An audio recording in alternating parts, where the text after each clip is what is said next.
I mean, is Cooper Rush worth 2.5 points? I would hope Quinn Ewers put up a decent stat line against Arizona State. If he didn't, we have a real problem. You can say the same thing about Creighton. Okay, they had the one good game against Kansas at home.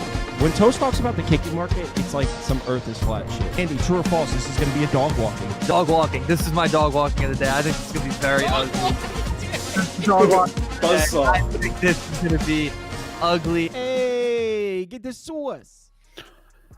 Good evening, everybody. Happy Sunday night, Monday morning to you all.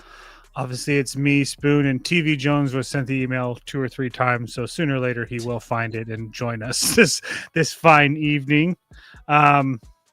He's texting us about wrong emails or something. I don't know, but regardless, I emailed it to him twice, and I know I sent it because you're both here, so clearly it was sent in the same email. Yeah.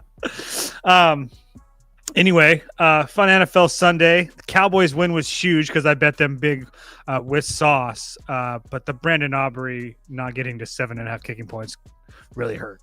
That really hurt. I had the Eagles in that one. That was tough. Yeah. That was a fun game. Shout out to the Lions. That was like my luckiest bet of the day. Was the Lions team total over 31.5. That was absolutely No, shout out to David Sills, bro. Yeah. Oh, yeah. Sauce hit his anytime touchdown parlay. Or, sorry, not parlay. Just anytime touchdown guy. What was the price on that? Plus 700. Oh, all right. I like Nice it. work. Nice work for just reading an article, you know? What are you going to do? Didn't even know who he was. I read an article saying this guy, David Sills, was taking first team reps. I loaded and I fired. Well, what were the odds? Plus 700. 700. Yeah. 7-1 for a guy who's just getting said. That was telling. Put your entire bankroll on. True. It's true. I remember. Yeah, never mind. We're not going to reminisce. We got a lot of games to talk about. It's feast week. I've already got 13 bets fired off for tomorrow. Some of them are money lines included with ATS, but regardless. TV Jones, how was your Sunday? The Packers couldn't let you down. So how was that? They did, though. I had the over. Actually, no, it was the Vikings. The Vikings, the Packers, too. They were kicking field goals when they should have been getting touchdowns. But whatever. We got the win. A dub's a dub. It wasn't too bad in the NFL. They went like 2-3, so not good. But NCAA won again. I just want to give a shout-out. Central Connecticut on Friday night. Northern Illinois on Friday night. And Green Bay Moneyline on Saturday. Shout out you. Appreciate you. My biggest regret is not parlaying Central Connecticut, Northern Illinois, 97-1. That's your retired. That's your biggest regret. Yep, I could have retired. Just put $100,000 on it. Retired. Your entire life. That's your biggest regret. I had in recent memory, yeah. I had Butler plus 7 and plus 245 on the money line. That was nice. Then Portland was in the game the whole game, and then just completely lost it in the end. And then IUPUI or IU Indy. That was ridiculous. But I will say shot quality had them winning that game. So I just think that Air Force caught fire. It is what it is. I lost 0.5 units or something, whatever. Anyway. You're giving up 90-some points to Air Force. Relegation. They're bad. They're auto. I mean, you could take shot quality data with however you like it. But, I mean, I think they had that scoring like 15 extra points or something like that. So they don't play defense. Yeah. It is what it is. Legitimate. I don't know why they bother running down the floor. Just set up your offense and wait for them to score and then get the ball back. It's a sad day in Mets Nation. We wave goodbye to Brandon Nimmo, true Met. Yeah, rest in peace. Rest in peace. Well, he was traded. He didn't pass. Well, away. Rest in peace to the Mets and him and the Mets. Sorry, yeah, I didn't want. The Mets are going to be the easiest fade money next year. So rest in peace to his relationship with the Mets. Wait, he's going to the Brewers? No. Oh, thank God. I thought Spoon said he's going to join Trevor. I was like, oh, God, I don't want Nimmo. The joke is you've been dead the last few episodes. Oh, have I? No, been busy. I'm moving. He's moving, guys. He's not. I'm not even. And he's not disclosing where or with who he's moving with. So I'm right by I'm going to be living by the Brodzuka now, so we're going to get a lot of Brodzuka content next year. What's that place called? The Supper Tree? Where's the closest Supper Tree? Supper Club? Supper Club, sorry. Ooh, from there? Probably Dick and Jones. That's a long drive. It's not too far. Oh. All right, let's talk some basketball. Rhode Island, Towson. Spoon, you picked this game. I picked this game. Hopefully, we're on the same side. You can go ahead. I did not. All right, was it check Trevor? this game. Oh yeah, Rhode Island game. Yeah, that was me. Okay, sorry. Give me let me scroll back up here.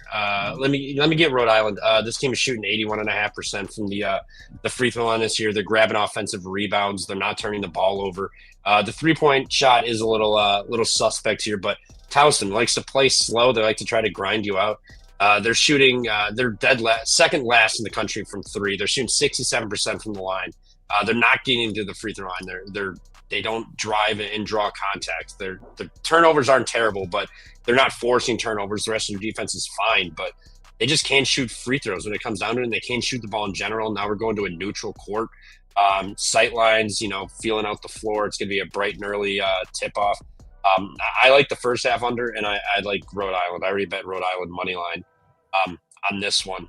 I got minus 150. 2 minutes later, it went to minus 110. Now it's back up to minus 140, so this one's bouncing all over. If I would have just waited 5 minutes, I could have had him at a pick. But regardless, I played Rhode Island money line. Fair enough. Spoon, did you have anything on this one or any thoughts? I thought this was the second game, so I really can't say anything.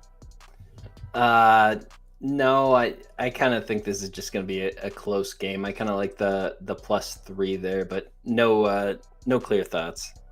Yeah, I would, if I had to make a pick, it would be under. Both these defenses are actually pretty decent. It's the offenses that you don't know what you're getting with usually with these two teams. But Game tips. I wish I could argue. 11 Go ahead. a.m.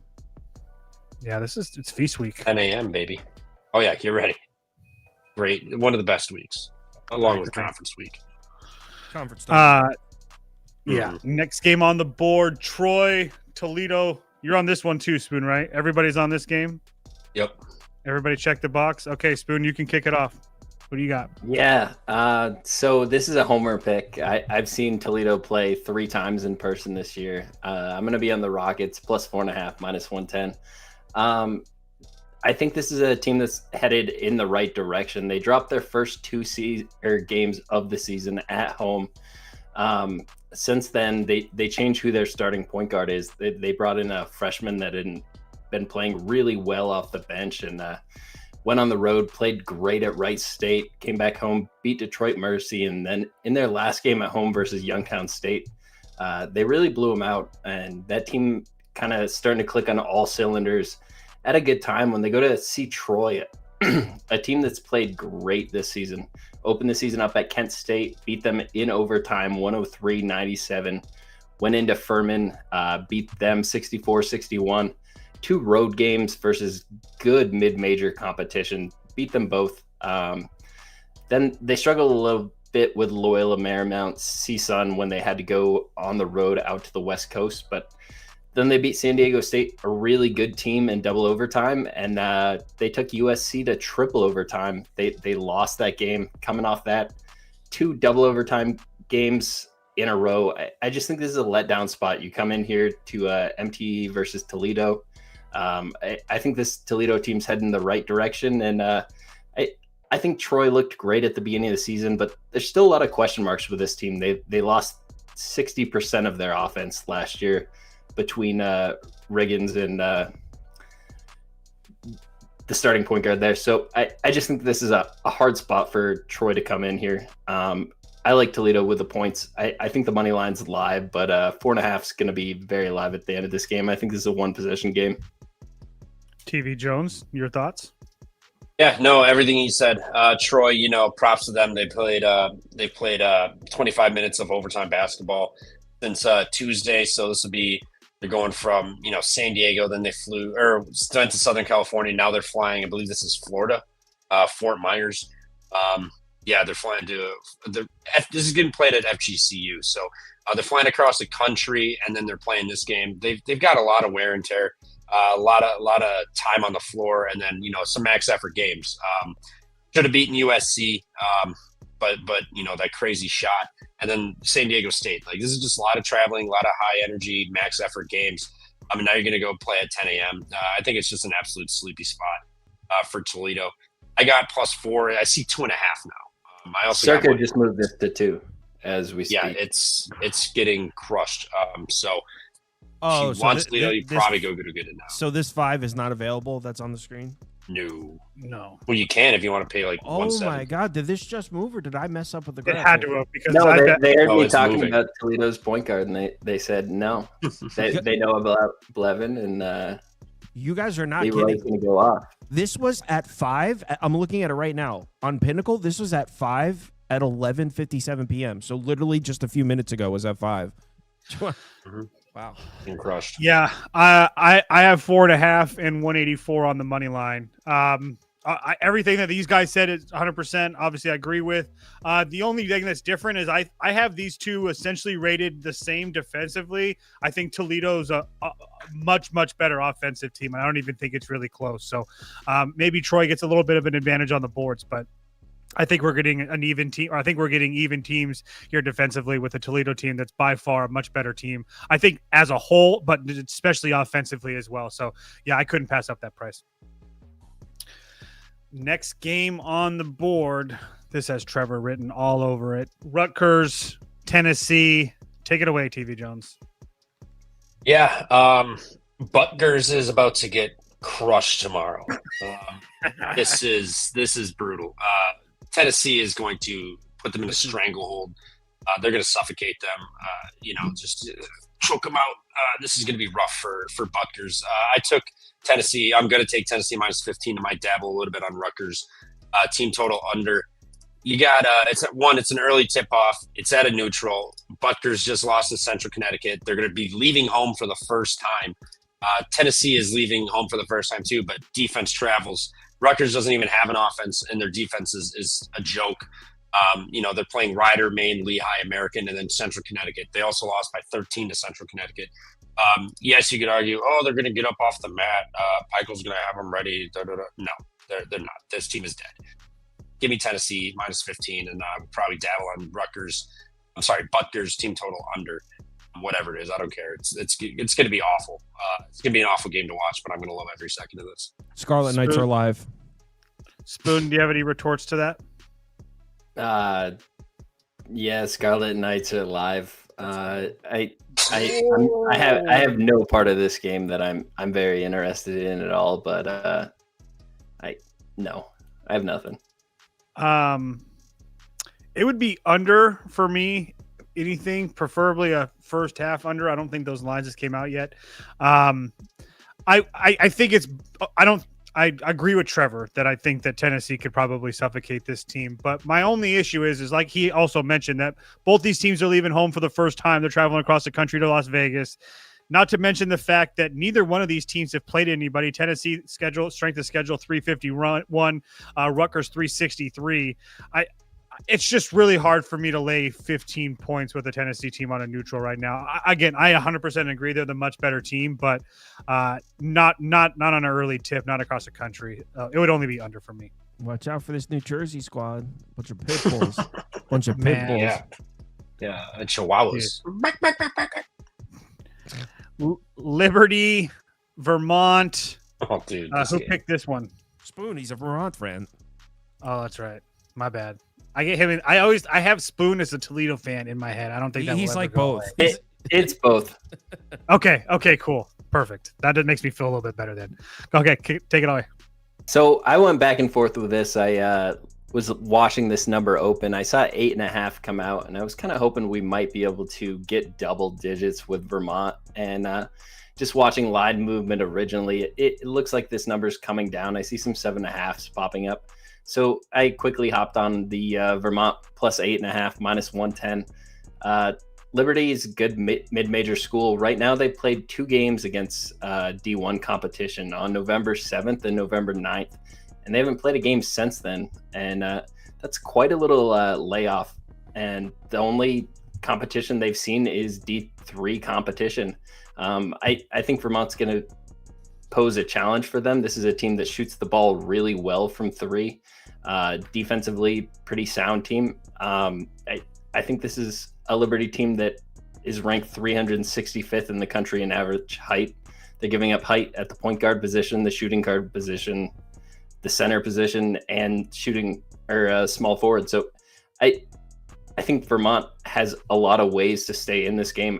I don't think they're really live on the money line. I do think Liberty probably wins this game by 1 or 2 possessions, but when we're talking 8.5 here, there's a huge backdoor that's open, and this is a proud Vermont team. I don't see them just getting absolutely blown out, especially on a neutral floor. If we were talking about a road environment, it might be different, but Liberty's not the kind of school. They don't have the athletes to really put Vermont to shame here. So I think 8.5 is too big of a number. So I'm on it. TV Jones, do you have any thoughts on this one? I went back and forth on this one personally. I'm curious to hear what your thoughts are. Yeah, my thoughts are I think John Becker's starting to get a little washed. I said it. This team, a little underperforming last year. Yes, congratulations on beating Brown in double overtime and then Northeastern. 2 incredibly big wins. They played Buffalo, who actually looks pretty good this year, and lost. Now you got to go play Liberty. Liberty, yes, they played Charleston and FAU, but they dominated in those games. They beat Charleston by 15. They beat FAU by 20. And they played some D3 schools. Who hasn't this year? I believe in Richie McKay more right now than I do John Becker, based off of last year and then what they've done this year. Yes, they've got wins, but they played nobody, and they had to use double overtime to beat Brown. Yes, this is Liberty's first time leaving home, but they had to play last week, so they're there. They've been ready. They've been getting adjusted and acclimated. I think this line's big. I think everybody sees Vermont. They're going to be like too many points. This is always a good program, but I think McKay and company just absolutely rout Vermont tomorrow. So give me Liberty -8. I think this isn't particularly close tomorrow at all. I know their size and all this other shit, but they're still a really good program. Always are year in, year out under McKay. And that drawn-on hairline. So I think they get this done tomorrow by 8 double digits. Who's starting guard? Just Google image him. 5'10". That's fine. Braden Smith isn't big. Bud Webb wasn't big. It's not about how big you are. It's the size of the heart or the fight of the heart. You get it. The fight of the dog. Size of the heart and the catamount. No, the Cats ain't traveling to Vegas. It's way too populated. Too many lights. They don't like the city. Liberty gets this done. They're gonna blow them out. It's not Las Vegas. It's Kissimmee, Florida, for one. Oh, whatever. Even better. It's too hot in Florida for these cats. Okay. Like I said, I went back and forth on this one. You can put up Vermont for me. I'm not going to be betting this game. I kind of wanted to lean over just because you have a couple. I think these teams are very similar in a lot of ways. Both of these teams, I think that you can trust offensively. Liberty, I just think that you can trust a little bit more defensively. But again, Vermont is a team that has played multiple games on the road so far this year. This is going to be their 4th road game on the road this year, and against a Liberty team that hasn't played on the road yet this year. And like Trevor said, yes, they looked really, really good at home against Charleston and Florida Atlantic. But I think that you would agree this Vermont team poses a little bit more of a threat to them. Especially offensively is concerned, not to mention Vermont's one of these teams that has a lot of guys coming back and whatnot, and a very experienced team. So I agree with Spoon. I think this number is a little bit too high. I can't actually play it because I can see Liberty slowing this game down and really suffocating them, and then maybe they end up winning by 10. I can really see it going both ways, but to break the tie, it would be Vermont.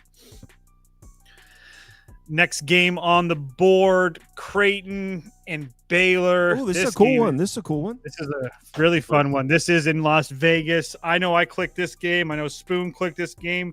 TV Jones, did you click this game? No, but I want to play Creighton. I'm just debating, do I do it now or just let people kind of fade Creighton, because Creighton hasn't looked amazing. I mean, I know they played South Dakota, Eastern Shore, and then North Dakota, but they went to Gonzaga and got belt to ass in the kettle. That place was jumping. But they do have a road game under the belt. Baylor hasn't left home yet. They played Grand Valley, Tarleton, and Washington. Now they're going to play Creighton. I think McDermott and company kind of get up for this one. This is a big game. You've already gone on the road, and they got embarrassed. Everybody saw that 30-piece, basically. So I think this is a spot where McDermott and company, they remember that, and they come out and play inspired basketball tomorrow. They haven't looked great. Their defense is a little suspect, but I just think this is a spot they can get it going. Everybody's gonna like Baylor. I'm gonna zig while everybody zags and take Creighton, but probably wait until tomorrow and see where this line goes. And I might sprinkle a little bit of money line too. McDermott's a good coach. They'll be ready for this one. Is Omier still there? Baylor? No, I don't. No, I'm pretty sure he's gone. No, Norchad. Yeah, Norchad's gone. He's gone. Edgecombe's gone. Langston Love's gone. Scott Drew's a really good coach, though. Spoon, what are your thoughts? I'm on Baylor here. You can talk about what Baylor's lost, but let's look at what Creighton's lost over the last few years. I mean, this team has completely relied inside upon a player that's no longer there. We're talking Creighton ranked 51 in KenPom. Baylor just saw Washington, who's ranked 53 in KenPom, and I think by the end of the season, these are going to be very different directions. There's no name brand players left on this Creighton team. It's going to be just a very big rebuilding year. You're looking for new recruits. They have a bunch of seniors guards in there, but there's nobody that's that impressive. And you talk about Baylor, this is a team that never has a down year, and they beat Washington already. I think Creighton is going to be a pushover. This is a down year for the Big East. I'm a huge Big East fan, but I mean, you got a few teams at the top like St.Johns that are really strong, but that's on deck for Baylor. Maybe there's a slight overlook, but you have to win this game. And when we're talking about such a short number, I got 3.5 with Baylor minus 110. I don't think there's any reason they can't win this game by 5 to 10 points. And I just think Creighton's in a bad position this year, that they're a team that's going to get beat over and over again by much better competition. I'm on Creighton +5 and Creighton on the money line at +184. Kind of the same thought process as Trevor a little bit. I think that Gonzaga is a little bit of a wagon. That's not because of I'm a Gonzaga fan. They're played a really good schedule and they've performed very, very well.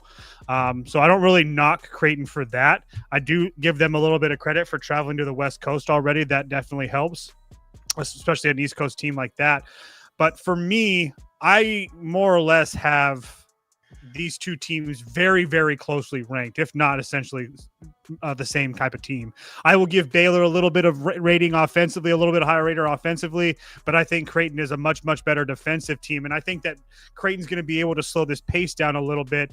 And yeah, losing Kalkbrenner does suck, but when you replace him with a guy like Owen Freeman, who definitely not going to put up the same type of numbers that Kalkbrenner played, but he's definitely a guy that's capable of getting you 15 and 7 every single night. And I think that he can hang with some of these guys inside with Baylor. Again, I think that Scott Drew's a very good coach, but I also think that Doug McDermott's a very good coach. So I just don't think that either one of these teams has a huge edge here. And I think that Creighton can come in here and probably slow this game down a little bit. And I think that if that's the case, then their offense will be able to take over a little bit. Obviously, the money line's a little bit of a gamble, but yeah, I took the 5 points with Creighton personally, and I've already bet it. Spoon and TV Jones have been on the opposite side of almost every game. Hey, somebody's winning. You're already giving out winners. For some reason, I don't think the viewers will see it that way. Well, I mean, spot the liar. I mean, if you pick one or the other, somebody's going to win. It's your fault. Yeah, it's your fault if you lose. We just gave you a winner. It's on the screen somewhere. Seton Hall, NC State in the islands. You hear that, Sauce? It's in the islands. You're not about to make a bet based on Isla Rims, are you? What venue are we at, Toast? I'm curious. We're at the Liliana Civic Center. Lahaina, whatever. Yeah, there. Oh, is that the place with the soft rims? Oh, there's no such thing as soft rims. Yeah, Kyle doesn't believe her, dog. He just doesn't get it. There's the NCAA. The NCAA is an organization. Everything's regulated. They have to use the same iron. They're a clown show. You can't just put your own substance in. Like, oh no, on these courts we use. Yeah, but you can have a worn out gym, like an older gym that doesn't get used a lot, like something that might happen in an island where you don't have a lot of supplies to easily replace a gym. It's not even debatable for me. You watch the balls bounce off that rim compared to especially other neutral site games. It's not even It's not even in close. your head. It's almost no. It's not in my head. The data proves it. I wish I had it on me. It's almost like they took a screw. They forgot to screw it like an extra 5 times. I There's would just a almost little guarantee bit of an extra wiggle. The drill battery died and they just never got back to it. That's right. See, I would almost guarantee, and I've never worked with the NCAA personally, but I would almost guarantee that every single facility has to go through a pretty grueling inspection period before the season. I wouldn't even be surprised if there's an inspection before every single game. It's a pretty serious organization. The idea that they're just going to, these rims suck on this court, it's not reality. So go ahead. You're able to find all these stats. Go look for the over/under stats on in the Maui Invitational. Yeah, the Maui Invitational. I'm curious. I don't know. Do what? 10 years? Is this the Maui Trevor Invitational? Yeah. What do you say? I'll fade your Island Rim bullshit right now. I'll bet it right now. I didn't bet. I haven't. Seriously, I only said that because I knew it was going to bring out that topic up. But TV Jones does have a pick in this game. Yeah, I like Seton Hall and the over. Obviously, we already went over the rims. We can do that. Seton Hall gets to the foul line. NC State fouls a lot so far this year, and they've played NC Central, UAB, Greensboro, VCU. So they played 2 good teams, but they're still one of the 287th in the country at sending to the foul line. Seton Hall shooting 75%. Yes, they play slow, but they don't turn it over. They can rebound, and their threes are respectable. But NC State's offense can score too. But Seton Hall has the ability to slow it down a little bit and kind of make things a little uncomfortable for NC State. Not to mention NC State has not left home yet. Seton Hall hasn't either, but NC State carries a little bit more weight. And Seton Hall is not great, but they do have the ability to hang around in games based on their defense and their pace of play. I do think they're going to have plenty of foul shots. I think these rims are going to be nice to them. I think we see a game where both teams get into the 70s. So I like the over, and I like Seton Hall to cover this 10.5. Shaheen and company. This is a great spot for them to showcase and look better than they are or have shown so far. I know they're undefeated, but they played Peters, Wagner, Fairfield, Monmouth, and New Haven. They haven't allowed anybody over 61 points. So their defense has been good, but we're going to these rims. NC State's a completely different animal. I think we get getting over, and I think we get Seton Hall keeping it close. Let's go, Pirates up! Just want everyone to know I will be playing the under on this. Donation.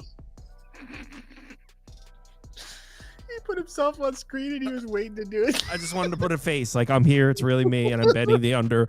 I'm putting an end to this lore. They actually believe that the rims are different. Look up the stats. Are you afraid? Are you afraid to look I'm at the stats? I'm not afraid. I'm betting the under. Wrong? I'm actually betting the under. Okay, Spoon, you can go ahead. You can put up the over for me. I'm not betting this over. This will not count against my Maui Invitational over/under status. But just because it is Seton Hall and both of these teams have yet to leave home. Oh no, the rims, bro. Bet the over the rims. No, but it's still Seton Hall. It's still Seton Hall. So let's just calm it down there. I'm not going to go to battle with you against Seton Hall. I promise you that. Spoon, your thoughts? I didn't think I was going to bet this game till we got here, and I just had to go back over the spreadsheets and stuff. But I'm going to have to be on the opposite side of Trevor for one more game in this tonight. Are you kidding me? We get Seton Hall at 5-0 right now with wins versus St. Peter's, Wagner's, Fairfield, Monmouth, New Haven. New Haven wasn't a D1 team last year. This is the easiest schedule ever. You schedule an easy schedule when you have no faith in your team.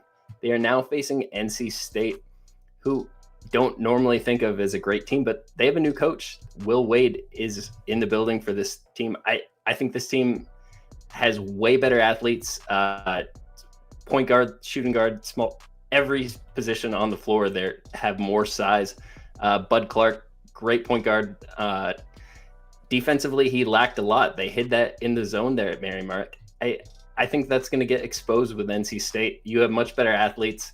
Will Wade has never shied away from blowing anybody out. I'm gonna look at this market a little closer, but I'm looking at this NC State minus 10.5. Before we move on, Spoon, are you a believer or a non-believer in Island Rims? I would need more data on that before I made a real assertive comment, but I think there is a little bit to not every rim plays exactly the same. I don't think you can say that every building's the same, but need sounds more like data. a believer to me. Mm-hmm, mm-hmm. So Next game on the board. By the way, as you guys are speaking, I have since learned that I can't bet this game because it's Seton Hall. Oh, yeah. How convenient. Take the under on the next Maui game. How convenient. All right. The comment, the guy who said I gave out NC State earlier on my show, I did not. I pick every game, and I have Seton Hall plus 10.5 in the over written down or typed up. So that is a lie. I don't know why I keep freezing. Gazy mofo.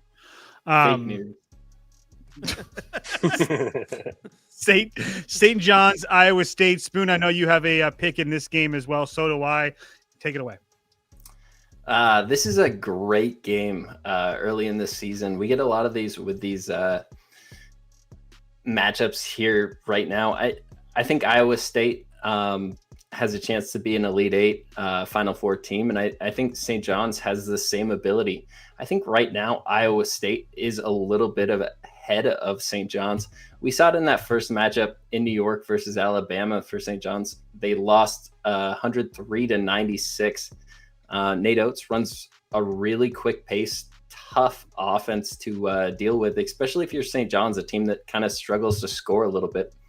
Now we head to a neutral, face a team like Iowa State, built a lot more similarly to how Pitino builds his teams, focuses a lot more on defense, and that defense creates the offense. I think these teams match up wonderfully against each other. Kind of lean towards the under with just the level of defensive intensity that I know will be put on in this game. But my take on this game is St. John's plus 2.5. I think getting 2.5 points with either team in this matchup is too many. I honestly believe St. John's wins this after dropping that first game.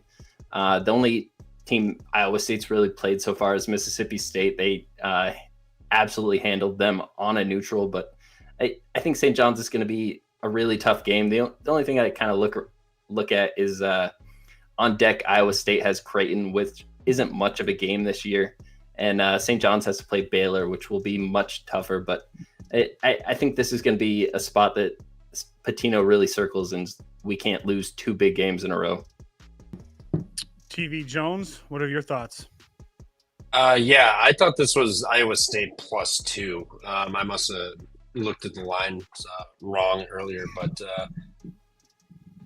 yeah, that's me out of the treehouse. Yep, one treehouse to the other. It's gonna be nice. I'm gonna have yeah. You know, you guys will see it. It's gonna be real nice, Clark. Give me. When are we doing the show? Are we doing shows? We're not doing Thursday night, are we? Yeah, I don't take days off. Me and Toast. I will be here. Me and Toast will be here. Right, fine, I'll be on then. Yeah, I didn't know if you were just taking the day off. No. Well, me and Toast will probably do a show, but like, I'm not expecting you guys. Like, yeah, you don't have to come on. It's all right. It's no big deal. Just let me know. I'll be on. I'll be around. Yeah, give me Iowa State here. Iowa State has left home. They've gone to play a neutral at the Pentagon. St. John's has stayed home. They stepped up in competition to Alabama, lost at home. Iowa State can play fast too. They are very efficient. They don't shoot free throws really well. This is a problem, but neither does St. John's. So I kind of label that as a wash. But I know Pitino and company lost, but Otzelberger and them, like early in the season, they're healthy right now. I think they get this done. St. John's having to go leave home. I know they went and played at the Garden and whatever, but that's not really a road game or leaving home. So I think Iowa State's favored. I like them. I like Otzelberger and his youth small shirt to intimidate Pitino and get this done. So give me Iowa State. I'll just take the money line instead of laying the 2 points. That's exactly what I did. Iowa State minus 125 on the money line. I think these teams are very equal offensively, and I guess defensively as well a little bit. But I think that you give Iowa the nod on both of those. I really like Spoon's point. I was going to make the same type of point that St. John's already has struggled with a team like Alabama, and that was a home game. And now they're going to be facing an Iowa State team that poses just as many problems with the team that's played together a lot. One of the most experienced teams in the country, one of the best teams as far as minutes continuity is concerned. I just think that Iowa State's better in every facet of this game. And if you're going to give me them at a cheap price, not to mention the fact that we saw this Iowa State team play in this gym last year against Auburn, Dayton, and Colorado. Remember, they only lost 2 to Auburn in that first game here in Hawaii. Then they ended up coming back and beating Dayton and then killing Colorado. So like I said, most of these guys were here last year. I think Iowa State wins this game going away personally, but I'm not a Johnny's guy, so you never know. And Iowa State does have size down low to bang with Ejiofor. So I don't think he's just going to be running wild. They got 2 bigs that can bang around with him down low. So yeah, Blake Buchanan, killer, and Joshua that German Jefferson. or Slovenian guy, whatever the hell his name is. Polita. I don't know how to say it. Rosicka. Next game on the board: Houston, Syracuse. I don't know if this is on a neutral or not. This isn't one a game I picked or not. It is on a neutral. It is. It's players. Okay, I thought Is so. Syracuse bad this year? I feel like don't they have Carmelo's son? Yeah. Yeah, they're not terrible. I would say they're, I don't know, middle of the pack of the ACC. I mean, I guess that's not great, but I mean, they're not terrible. I mean, Houston's like one of the best teams in the country. That's why the number is this way. Whose game was this? Probably mine would be my guess. Unless you guys clicked on it. This is okay. Yeah. This is Syracuse. Yes. Congrats. You're 4-0. You played Monmouth, Drexel, Delaware State, and Binghamton. Sick. Houston has, they played Towson, Oakland. But they did go basically on a road game to Auburn, got the win there, even with the refs trying to screw them. That's back-to-back games, by the way. The SEC has screwed over Houston, and they still got it done this time. Now you're going to go play Syracuse, where it's literally just Kai and Anthony for Syracuse. I think obviously Calvin Sampson knows that they're going to bottle him up and make somebody else in this team beat him. Not to mention it's a neutral. I think Syracuse really struggles to score. I think Houston wins this game like 74 to like 58 or something. I like Houston laying the 13.5 and a Syracuse team total under potentially. Spoon, did you have any thoughts on this game? I know it wasn't yours. No, I agree with Trevor here. This is a spot to sell Syracuse a little bit high. They've looked great against some low major opponents, but they haven't played any defense that's going to be close to what Houston does, just like constantly in front of them. They looked kind of beatable versus Auburn, but they managed to get that win 73-72, and I was hoping this number would be shorter because of that. But ACC opponent is nothing like what you're getting with Auburn, and that's why this number is so much more inflated. I think it's about on. I'm off it. Yeah, I'm not gonna lay it. I didn't lay it with Houston. I guess it would be the only way that I would do it. I worry that Syracuse is able to get their points with their pace, and if Houston is slowing this game down like they very well should be able to, I do think it's going to be really hard for Syracuse to score. Shout out Donnie Freeman though; he's not the only. Kion Anthony's not the only guy that can score on that Syracuse team. I think Syracuse is like 2 years away from hiring a new coach. Probably. That Autry guy. I mean, he had a good first year, I think. So I guess it's jury's still out. So Auburn, Oregon in Las Vegas. I clicked this game. Did anybody else click this game? No? No, I didn't. Auburn minus 3.5 for myself personally. I think that Oregon is one of the most fugazi teams in the country right now. Obviously, they're 4-0, good for them. Not that they've played like a terrible schedule. That's not it. But I just think that some of the teams that they've played kind of look better than they really are. I know Hawaii's really good defensively, but again, I think that they're not as good as their KenPom rating would give them. Same thing with Oregon State goes. I think Oregon State's just a quad 5 school that definitely gets some help there. But I do think that this Auburn team, I know that Keyshawn Hall is like 50-50, who's probably one of their best players. But he didn't play their last game. And I'm not trying to say that he doesn't matter, but I don't think it matters against this Oregon team personally. I know that Oregon has some size, but I mean, if Keyshawn Murphy and Sebastian Williams-Adams are going after Biddle and company. Like, I think that's just a complete mismatch. I trust I trust a point guard like Pettiford. We just saw this Auburn team play Houston to the wire. It was a semi-home game, but I think after seeing that, obviously they had a cupcake in Jackson State, but I don't think that there's any question that Auburn is a significantly better team. Obviously, this game on the neutral, I had Auburn 4.5, 5 when I was waiting for it, so I jumped on the 3.5s. I think there's only 4 or 4.5s out there right now, but if it's under 5, I still kind of like it, but definitely if I like 3.5 a lot more. But either one of you guys have an opinion on this? Tell me why I might be wrong. I like the side you're on here. I haven't got there yet. Quite watching Stephen Pearl. I caught a good chunk of the Houston game, trying to see what's different about how they're running Auburn now at this point. Bruce Pearl's still a big part of that program.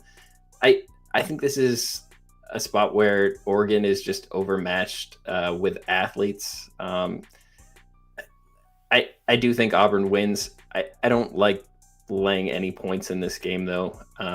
I think the number's sort of accurate, but like you talked about, Oregon might be Fugazi, and if this team really does lack the talent that way, this could get a little bit ugly, and we see a double-digit game, but I haven't got there yet. Nice job getting 3.5. Yeah, we'll see what happens. You never know. TV Jones, any thoughts? You gonna quack? Bad bet. This is Oregon, baby. You got Nepo baby versus Altman here. I mean, they needed the refs' help to win that Houston game. Even with the crowd, everything. Houston was gonna. No, to keep it close. My bad. They were trying. Houston was gonna walk away with that game, and then all of a sudden, the second half, similar to the Florida National Championship game. Oh, now Houston can't play defense the way they were playing defense in the first half. Now it's fouls. Now we got to keep giving free throws away. That's not going to happen. Jackson Shellstad is back. Yes, he played the Rice game. They shot 38 free throws to 11 and won the game by 4. But that was his first game back from injury. Now they played South Dakota State, Oregon State. They put up 83-87. The defense 69 and 75 points. They've looked better with him in there. He's starting to get more comfortable. We're on a neutral. I'm not taking a first-year Nepo baby coach who needed the refs' help to stay in that game at home, basically. And now you're going to get Dana Altman on a neutral with a team that's getting healthier. Yes, they haven't shot well, but Shellstad's back. And then immediately, after his first game, they put up 83 and 87 against better competition in South Dakota State and Oregon State versus Rice. I mean, Hawaii was a tough team too. So they've played some tough opponents, mid-majors, I should say. And they've come out on top, and now they're looking better. So give me Oregon plus the 4. This is a disrespectful line to Dana Altman. I kind of like Oregon too. Let's go. Quack. That's a bad bet. That's a bad bet. We haven't seen Trevor since Friday, by the way. Trevor, did you share your thoughts on this yet? But the overhitting, the over was free. Trevor. No, it's all right if you don't want to talk about it. Hey. It's whatever, BYU was unconscious, so be it. Badgers we're fine. I'm not worried about it. We have a great roster. The refs were in their pockets, but the over got home, and that's all that matters. So on to the next. Nobody goes undefeated. You're not like 78 Indiana or whoever the hell that was. So it's fine. We're just getting the loss out of the way early. Here comes the tear. Just keep doubting us and laughing at us like you did last year, and. It's fine. We're gonna be just fine. Keep Wisconsin. Wisconsin teams have been very freaking profitable. Mine's the Packers, Badgers, and the Brewers. Last year and this year have been incredibly profitable. The Badgers are going to keep that going. They're going to keep it rolling. Greg Gard, the silent assassin. Okay, Trevor. Wow. Next game on the board. I'm just going to let that go. Next game on the board: Jacksonville State on the road at Arkansas State. Spoon, is this yours, right? Yeah. I really like this game. Jacksonville State's coming off a loss to South Alabama. They really struggled versus the zone that South Alabama put up. Just couldn't get anything going offensively. The only other D1 opponent they played so far is Coastal Carolina. Not a team that I really have a lot of respect for. They beat them by 7 points. Played a couple D2 opponents. And now they play Arkansas State. This team looked really good in their opener on the road versus Ohio. Looked pretty bad versus Stephen F. Austin. They have a brand new coach in Ryan Pannone. This is a guy that played professionally overseas, coached a little bit over there, and came back, coached a G League team, worked with the Pelicans on their staff, and now he's Arkansas State's head coach. Had a small stop with Nate Oates along the way. This guy has a lot of potential to bring in really good athletes, and those athletes have a chance to move up to bigger schools. They scheduled St. Mary's and SMU. They're coming off two really tough opponents. They lost by 13 to St. Mary's on the road, and that's pretty respectable to only lose by 13 in that building to St. Mary's. Then got blown out by SMU. I think this is a spot where we're really buying low on this Arkansas State team. You don't know exactly what to make of this team right now, but I think they have a lot of really good athletes moving forward. I think they have more than what Jacksonville State has at this point. Really respect what Ray Harper can do in the Conference USA play later this season. But right here, I think this is a tough game for him. I don't think he has his roster really worked out. He's lost a lot of his team from last year. And I think this is a great short number to get on Arkansas State, 2.5. TV Jones, your thoughts? Yeah, I'm with them. Arkansas State. Yes, the 3-point shooting is horrendous, 26%. The turnovers are ridiculous, but they're shooting 80% from the free throw line. Jacksonville State coming off of that loss. Yes, this is their first home or road game. I'm sorry, and this is a true road game at Arkansas State. They're coming off of St. Mary's, SMU. So two really tough games. Now you're going to get Jacksonville State. I think they show up, they bounce back at home. And when you're laying points, I want a team that can at least hit their free throws if it gets late. And they're shooting 80% versus like 66 or something for Jacksonville State. So I'm going to trust Arkansas State here. And who's the coach? Rod Pennanone, the Italian. I don't know if he's Italian, but I'm going to trust him to get this done, especially when you're shooting 80%. That's what I want. The turnovers do scare me, which is why I'm not betting this game, but I would be on Arkansas State.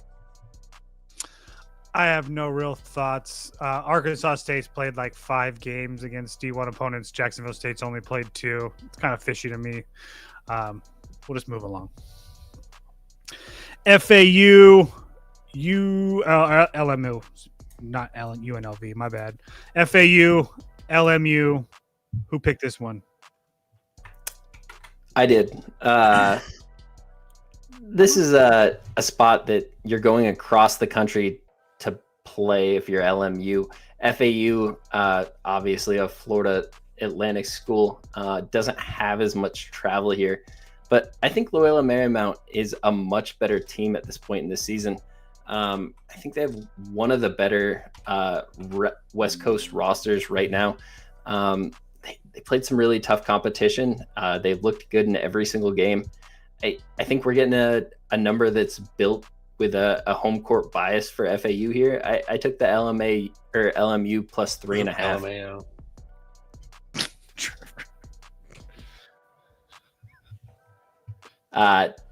Don't have a ton more on it. This number is just too big. I think LMU should be actually favored in this game, not a dog.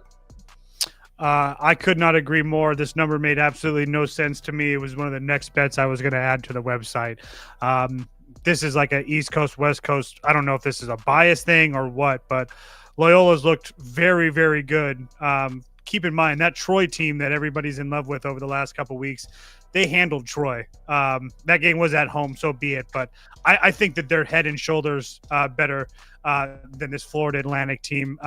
Offensively, maybe a tad, Florida Atlantic maybe a tad a little bit better. But defensively, Loyola Marymount is head and shoulders much better than this team. I don't even think it's anywhere close. So if you're going to give me a full possession in 3 like I just got with Caesars about 45 minutes ago, I'm definitely going to take it, and I will be sprinkling the money line as well.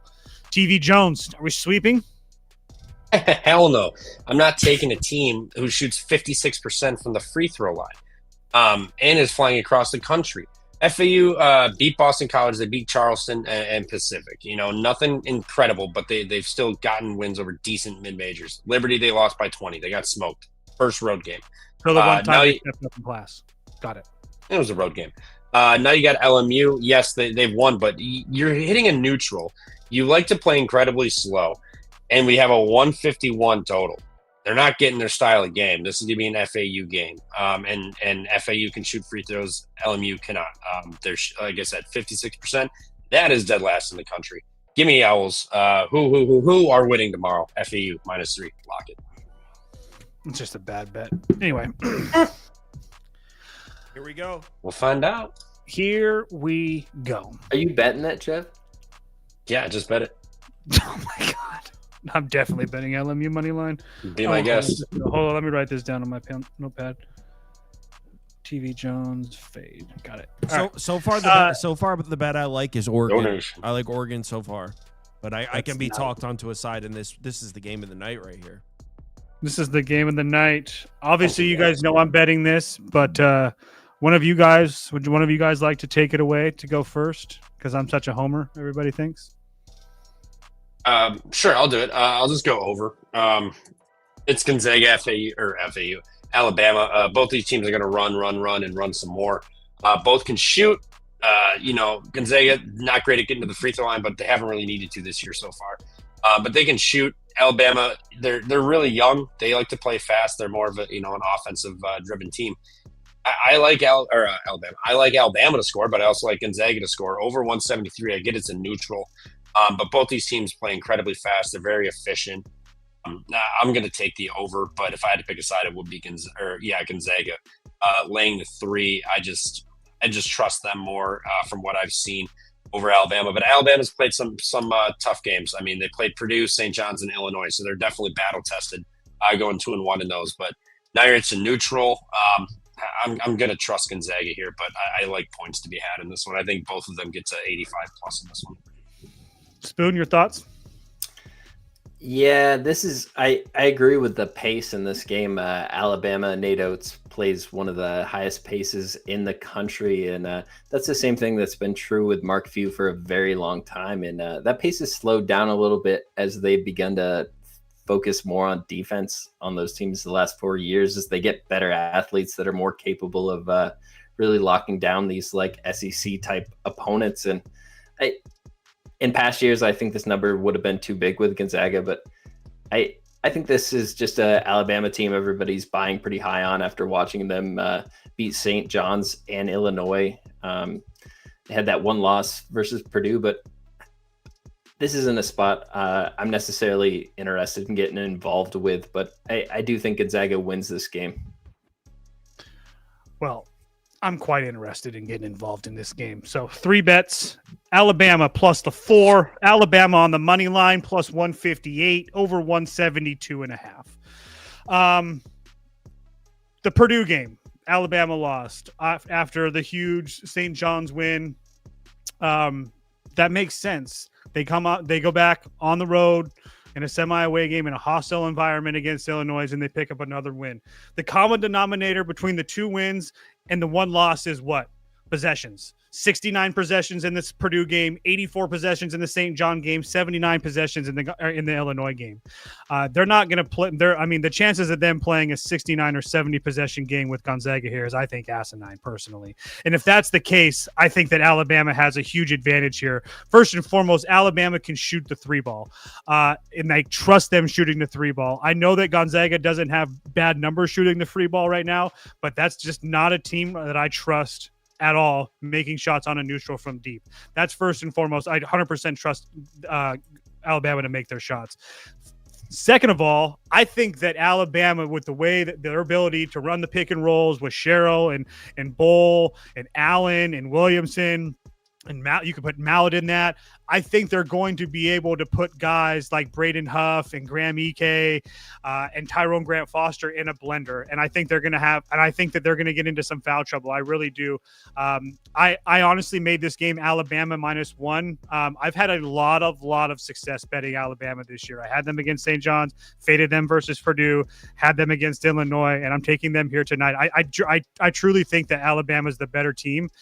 Maybe not at the end of the year, but right now I think they're playing much better basketball than Gonzaga. And it hurts me to say that, but I'm not I mean, Gonzaga beat Oklahoma and Creighton, which kind of looks impressive just from namesake, but we all know that Oklahoma sucks. We all know that Creighton's not that great. So, and on top of the fact that when that Creighton game, Gonzaga was absolutely lights out from 2-point land, and it's just not going to happen against this Alabama team. So again, I think that we see a lot of points. I bet all 3 of those bets here, but I really like Alabama tomorrow. I think this closes pretty well. I got Alabama at 4. I think it's still available on one book, but there's 2.5s popping up on some. So roll Tide, as much as that hurts. Next game on the board, Michigan, San Diego State. I clicked this game. Did either one of you two click this game? No, because it was already clicked. I think this is an interesting spot. I was talking to a few different people. They thought this number was kind of big, but Michigan's a different team these last couple of years under Dusty Bay, and I think they're really good at blowing out some of the lower competition, and I just think they have the athletes to actually make this a double-digit game walking away. I think this is a Michigan spot. I'm not going to bet it, but I think San Diego State is going to be heavily bet. They're going to be a popular underdog tomorrow, and I think it's one that's going to go to die. TV Jones? Yeah, I'm with him. I like San Diego State coming off of that loss. Pick Michigan. He picked Michigan. Oh, sorry. I thought you said San. My bad. I was looking at something else. I thought you said San Diego State, but I like San Diego State coming in off of that loss. To Troy was tough, big time. But now they've had almost a week to stew on it, and now you're going to go play on a neutral Michigan. The defense hasn't looked. It's looked good, but that Wake Forest game just sits in my head. Like, you're up 20, and they blew it, and they should have lost that game. I know they beat TCU, but that was by 4. Cool. TCU's not that great. And then they came home and blasted Middle Tennessee sick. I think San Diego State is pissed off. Their defense is good. They have a very efficient offense. I'm high on this team. 6.5 feels like too much. Michigan, yes, they're going to be good, but I just can't get that Wake Forest game out of my head. I'm going to take the points with San Diego State. I might even sprinkle a little money line potentially on this. I wouldn't be shocked if Michigan catches their first L to Dutcher and company. This Aztec team is pretty damn good. So 6.5 is just way too much. Give me San Diego State. Yeah, sent this one out a couple hours ago. San Diego State plus 7.5. San Diego State on the money line at plus 260. I have a Michigan team that's going to be traveling away from the state of Michigan. I know they went and played TCU, but at the same time, this San Diego State team not only played in this same tournament last year, which definitely helps, but what is the issue that we know with this Michigan basketball team? The recipe for success for this team is to make their threes and not turn the ball over. And I don't think they're going to be able to do that against San Diego State. San Diego State can force turnovers as like one of the best teams in the country. Not to mention the fact that Michigan really can't shoot the ball from deep in this game, and I think that I can trust San Diego State defensively inside. And on top of that, San Diego State really shot the ball so far this year as well. So Michigan State, like Trevor said, they're defensively they have looked decent, but I don't really trust them defensively. If San Diego State's a popular pick, so be it. But I thought that 7.5 with a team with Michigan that turns the ball over like crazies against a San Diego State team that can turn you over is going to be a recipe for success for San Diego State. So yeah, I played San Diego State. We'll see what happens. Last game on the board. Trevor took a bath the last time he tried to fade this UNLV squad. I tried to convince him that it was a bad bet. He didn't want to listen to me. He put 2 on it. He put 2 units on it. He lost both of those units. Now they're playing again here against Maryland. Buzz Williams and company. Trevor, take it away. Yeah, for record, UNLV shot 50 fucking free throws in that game. Hosed. St. Joe's got hosed. That was a complete ref job. Shocker. How many free throws did Vegas St. Joe covers. They shot 34. That's 15 less. They missed the cover by 2 points. Stop being so handsy, and they won't call it. What are you supposed to do? Shocker. UNLV covers. Vegas covers. They win. Weird. Well, guess where this game is, Trevor. Yeah, Vegas, exactly. Give me UNLV +2. I'm taking the money line. Vegas got me once; they won't get me again. Buzz, yes, they had that big win in Marquette, but Marquette's not great, and they just went to overtime against Mount St. Mary's at home. By the way, Maryland did, yes. So now they're hitting the road. UNLV, yes. Pastner and company. That UT Martin loss looked bad at the time, but UT Martin's kind of feisty. So that's obviously you shouldn't have lost to Martin as 15.5-point favorites, but whatever. They look fine. But now you beat Memphis, then you pulled St. Joe's out of your ass with or without the help of the refs, and now you got Maryland, which is basically a home game. Maryland traveling cross country. They played on Wednesday, so a little bit of time off, but that was a sketchy game. I just don't think that Marquette win is as good as we think it is, or it looks. Marquette's not great. This isn't the same team. I think it's a nice sell point on Maryland. They're coming in. Buzz Williams looks, he's going to be fine here, but I just don't think this roster's that great. That Marquette game was a gigantic get-up spot for this team, and not to mention they lost Pharrell Payne in that Marquette game, and then they go to overtime against Mount St. Mary's immediately after. I think UNLV gets this done, and they get it over or get the win over Maryland. Spoon, did you have any thoughts on this one? Fully agree. I'm on UNLV +2.5 -110. I just think this is a spot where we have a overvalued Maryland team coming in who really don't have any impressive wins on their schedule at this point. They lost to a Georgetown team who I'm not very high on, and they had that loss at home. Sure, they beat Marquette, but as Trevor alluded to, this is not a good Marquette team. They've lost a lot of NBA talent over the last few years with Cam Jones, Tyler Kolek, and that team refuses to bring in any talent through the portal. So it's just a slow building team. A lot of teams are going to beat Marquette this year. I think this is a UNLV team playing in Las Vegas. They're not going to have any issues coming in, dealing with partying, anything like that. That's always up in the air with college kids coming in. And I just don't think Buzz Williams' first-year program really has that good of a hold on it. And I think UNLV does get the upset. I'm on the 2.5, though. Just it's going to be a close game.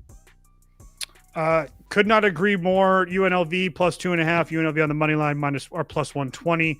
I can't really add anything else except for the fact that I think that offensively UNLV is the much better team. I think that right now, especially when you look at the ratings, that Maryland is going to be a better team. But a couple things that point out to me is, one, that Maryland doesn't really move the ball around. 11.5 assists a game.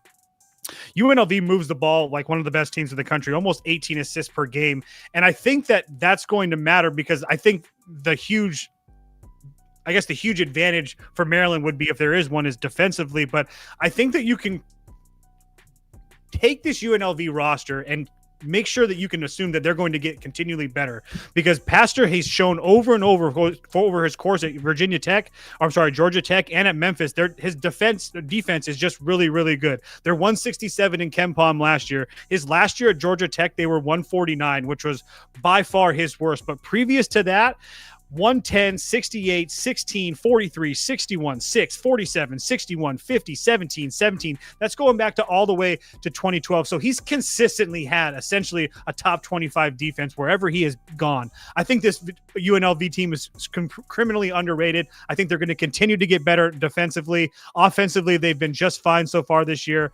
I made this game UNLV -1. Throw in the Vegas fix, UNLV -2. I love UNLV here.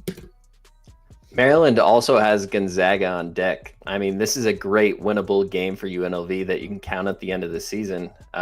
This is the Super Bowl for them, per se, and Maryland's definitely looking at Gonzaga, not UNLV. I know, and you can probably lay 30 with Gonzaga because they're going to be off the Alabama loss. It's going to be bad. Anyway. There's a Monday Night Football video up for those of you who want to check it out. 49ers-Panthers. I uploaded it about 2 hours ago. I got 2 bonus picks. Go ahead, TV Jones. St. Francis team total under against Belmont. This is a team that hasn't scored more than 66 all year. Mount St. Mary's and Lehigh blasted them by 8 and 17. And then I have Notre Dame +4.5 Against Kansas, I'm going to wait and let that get bet up. I think Notre Dame's live. And then also UMass on the money line. Bounce back. All right. Have a good night, Also a everybody. podcaster. Got to win. Are you still live over there, Trev? I think it's about they just ended it. No, it's just now over. But feel free, go back and rewatch it. We talked every single game. Yeah, that's called. They did, but Trevor's show is called the Pump Fake Pod. It's on YouTube. All right, everyone.